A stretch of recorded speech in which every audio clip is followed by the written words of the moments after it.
Halo, Assalamualaikum warahmatullahi wabarakatuh. Perkenalkan, nama gue Mayang Humairo.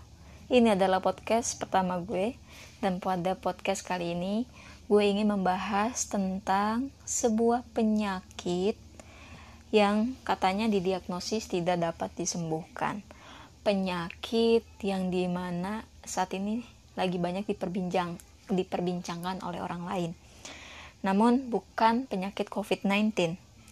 Penyakit ini penyakit mental yang diidap oleh salah satu orang artis dari Indonesia. Mungkin kalau gue menyebutkan namanya, teman-teman udah kenal, yaitu Marshanda. Ya, Marshanda ini mengidap penyakit bipolar, dan penyakit bipolar yang diidap oleh Marshanda ini adalah didapat dari genetik gen ayahnya. Ya, pada kali ini gue itu ingin benar-benar membahas dan mengkupas tentang bipolar, karena gue sendiri mengalami gejala-gejalanya dari bipolar. Mungkin kalau misalnya gue berlebih uang gitu, maksudnya gue ada dana untuk ke psikiater dan untuk ke dokter untuk konsultasi gitu, gue ya mungkin bisa dikatakan termasuk salah satu gejala bipolar tersebut gitu kan. Tapi mungkin karena kita sebagai kelas menengah ke bawah perekonomiannya, jadi kayaknya tuh untuk ke dokter dan untuk ke psikiater sayang gitu uangnya.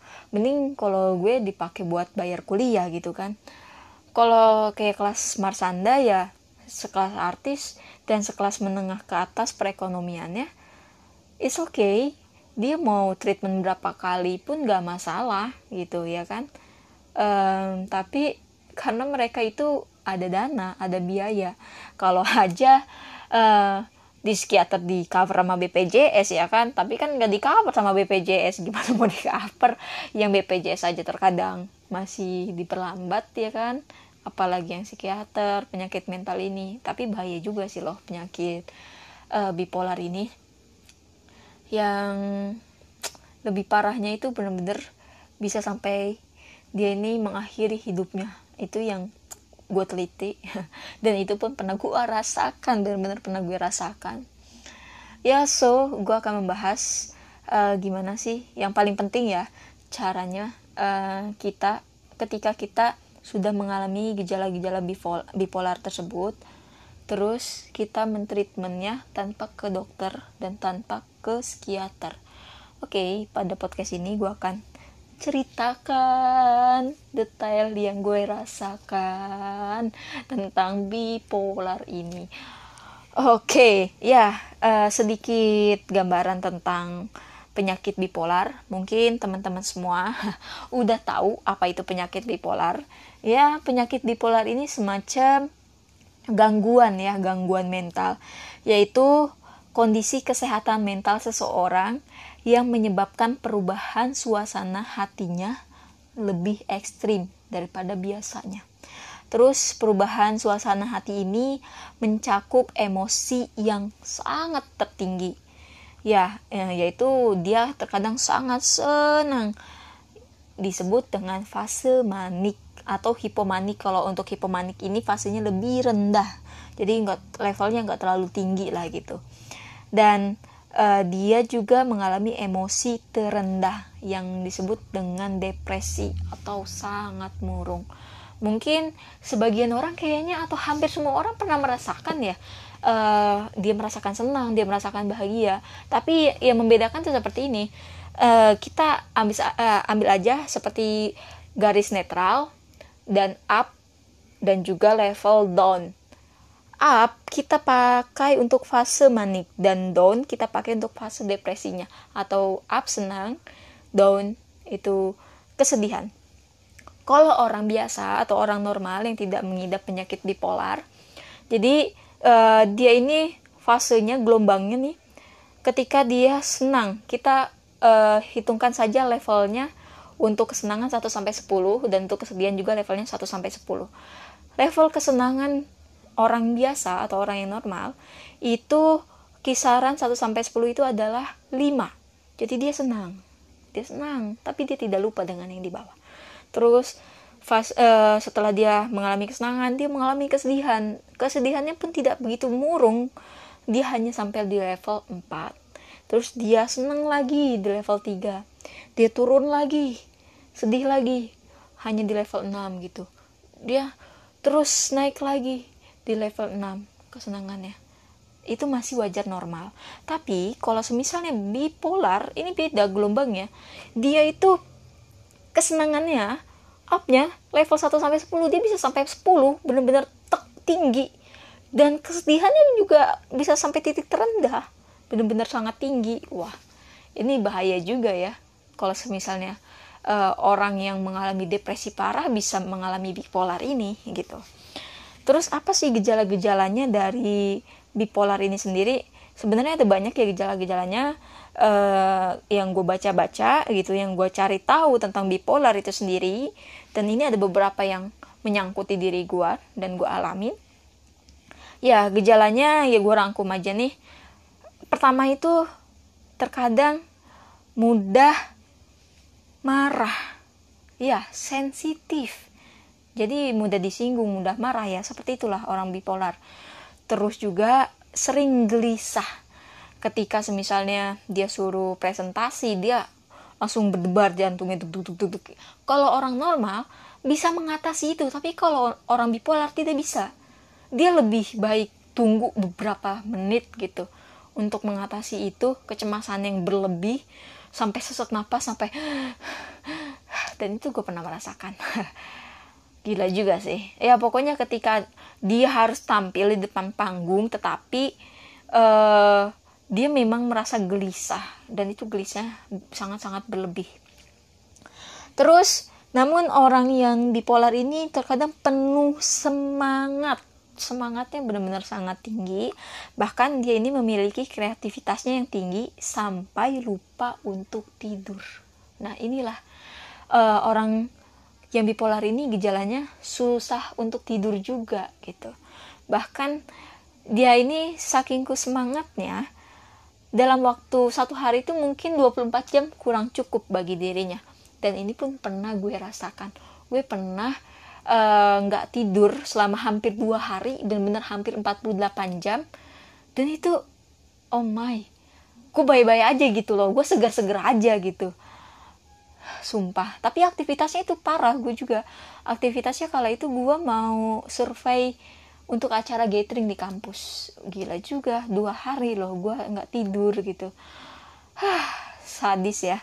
Oke, selain seperti itu, yaitu ada lagi gejalanya gangguan selera makan, atau kadang makanannya berlebih gitu, makan atau dia nggak mau makan. Terus gairah seks menurun ataupun meningkat. Dan tidur, biasanya dia ini kurang tidur, dan juga tidurnya bisa berlebih atau bangun tidak sesuai dengan jam porsinya, 8 jam.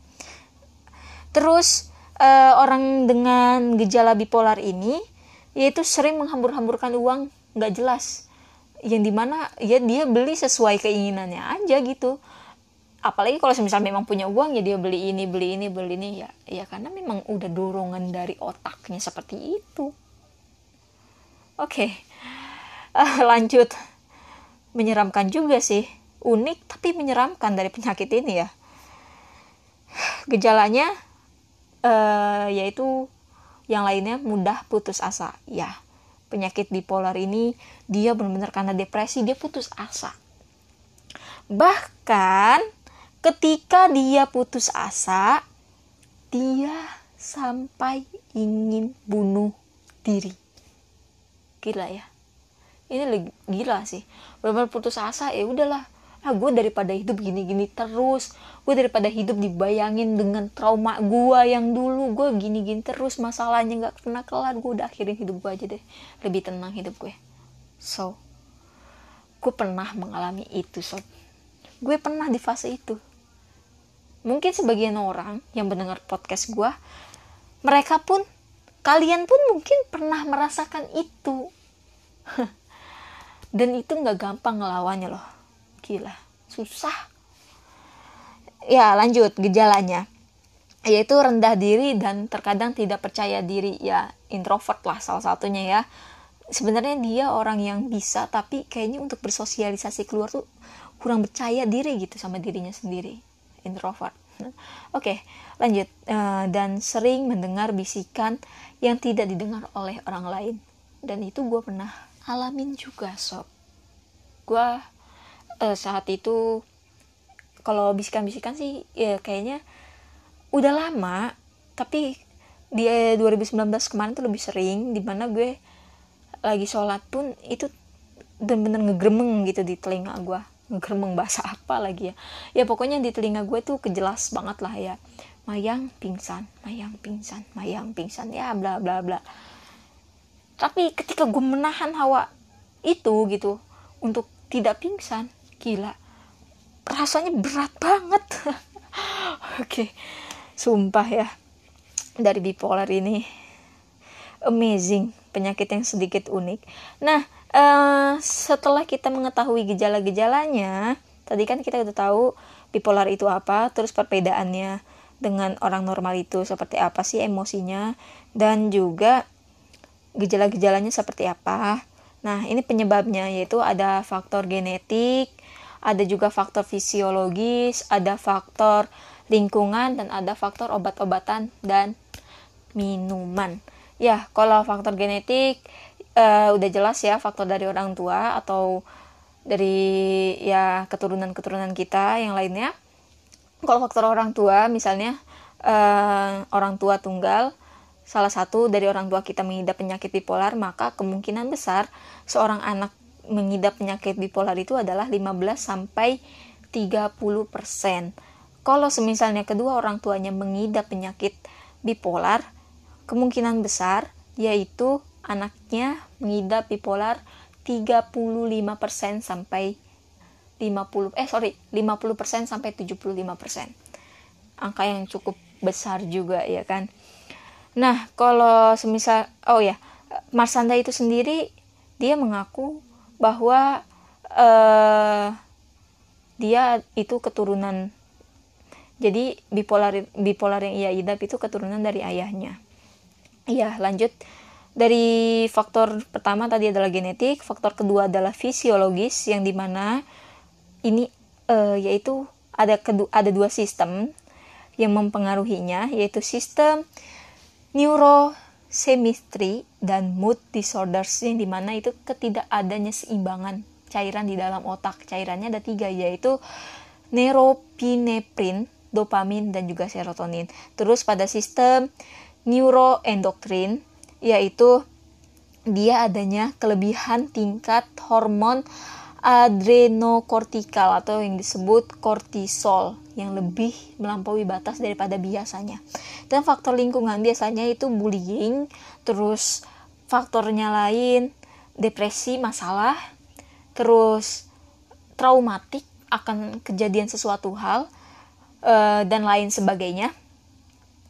Terus kalau faktor obat-obatan ya narkoba, faktor minumannya ya minum alkohol, terus faktor ngerokok juga bisa berpengaruh. Nah,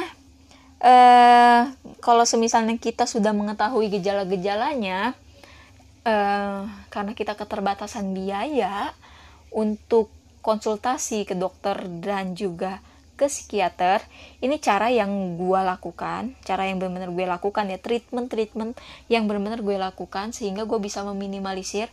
Meskipun ketika gue ingin menahan hawa itu, menahan emosi yang sangat berlebih, itu sampai kayak orang sakau, benar-benar menggigil dingin. Itu yang gue rasain.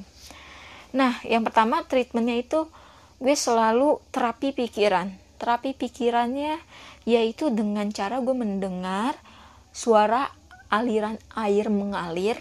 Di YouTube banyak kok. Terus suara kicauan burung, suara angklung, suara musik jazz, suara piano, instrumen piano ya. Terus gue juga sering mendengar kalau gue karena seorang muslim, yaitu sholawat. Jadi yang bisa mengalihkan pikiran itu ya dengan hal-hal itu, gue bener-bener aduh pikiran tenang banget ya kalau udah ngedenger itu. Ketika gue gelisah, ketika gue bener-bener depresi parah, ya gue menenangkan pikirannya dengan cara itu, dengan mendengarkan apa yang tadi gue sebutkan. Salah satunya juga karena gue seorang muslim, yaitu dengan sholawat. Gue mendengarkan sholawat dan gue otomatis mulut gue mengikuti irama sholawat itu juga kan. Terus gue mendengar lantunan ayat suci Al-Quran yang sering banget gue dengerin itu dari konten YouTube-nya Kak Oci Yosi. Nah, dari kontennya beliau itu gue dengerin suaranya merdu dah, pokoknya enak. Tapi banyak juga sih yang gue dengerin konten lainnya. Nah, selain terapi pikiran itu, yang kedua itu meditasi dan yoga. Jadi teman-teman kalau misalnya agamanya kalian muslim, sambil meditasi itu kalian sambil sholawat, kalian sambil zikir, sambil mengingat Allah, kalian benar-benar mengatakan bahwa tiada Tuhan selain Allah gitu, la haula wala quwata illa billah, sambil syahadat. Dan apapun yang kalian bisa, itu yang gue lakukan. Namun kalau kalian yang non muslim, kalian bisa melakukan apapun sesuai dengan keyakinan kalian meditasinya. Kalau ya di agama gue ya dengan berzikir dan mengingat Allah. Kalian juga seperti itu, mengingat Tuhan kalian. Oke. Yang ketiga itu kita perkuat iman, karena di saat dorongan depresi itu hadir, setan-setan itu semakin menggoda. Makanya disitulah iman perkuat. Dan perkuat iman yaitu kita dengan cara lebih mengenal agama kita. Agama ini selalu membawa kebahagiaan dan ketenangan bagi hidup kita. Tidak ada agama yang menyesatkan. Jadi kalian pahamilah agama kalian masing-masing. Oke. Nah, terus juga kita ketika sudah perkuat iman dan kita lebih mengenal agama, disitulah kita akan lebih dekat dengan Tuhan. Kita akan lebih dekat dengan Allah. Lalu cara yang selanjutnya yaitu ini karena gue seorang muslim, ibadah tepat waktu, sholat 5 waktu, dan juga laksanakan sunnah-sunnahnya. Karena ketika kita sujud itu udah terapi pikiran kita, terapi otak kita lebih fresh. Makanya di sujud terakhir agar kita itu dilama-lamakan untuk kita berkomunikasi sama Allah. Kita meminta apa yang sedang kita alami mudah-mudahan diperlancar dan dipermudah. Robi yasir wala tu'asir. Ya Allah, mudahkanlah segala urusanku. Nah, selain tadi sholat 5 waktu, ya kalian yang sebagai muslim berzikir dan juga membaca ayat suci Al-Quran. Oke, mungkin podcast kali ini sampai di sini dulu. Gue akan bahas di part 2 karena kepanjangan. Gue akan kupas bagaimana gue menahan diri ketika gue ingin mencoba untuk bunuh diri. Waktu itu gue chat sama temen gue, gue chat, gue bilang, Bu, gue gak kuat sama ini semua, gue pengen bunuh diri. Wah, habis gue diomelin sama temen gue. Ya jelas lah gitu. Nah, disitulah akan gue ceritakan terus kenapa gue bisa sampai sedepresi itu, dan juga kenapa gue sering mendengar bisikan-bisikan itu dan menahannya seperti orang yang sakau. Gue akan ceritakan itu semua ya di part selanjutnya. Depresi atau traumatik gue tuh ini sedikit saja ya. Traumatik gue itu dari SD bahkan sampai sekarang benar-benar masih traumatik. Gila ya, SD loh. Itu umur berapa? Masih berapa tahun? Gue ada kali umur 8 tahunan gue udah ngerasain. Gila. Oke. Dan di sini akan gue bahas kupas lagi tentang faktor penyebab dari bipolar itu sendiri. Gue akan lebih bahas lagi dan gue lebih godok lagi. Ditunggu ya part 2-nya. Dan terima kasih yang telah mendengarkan sampai akhir.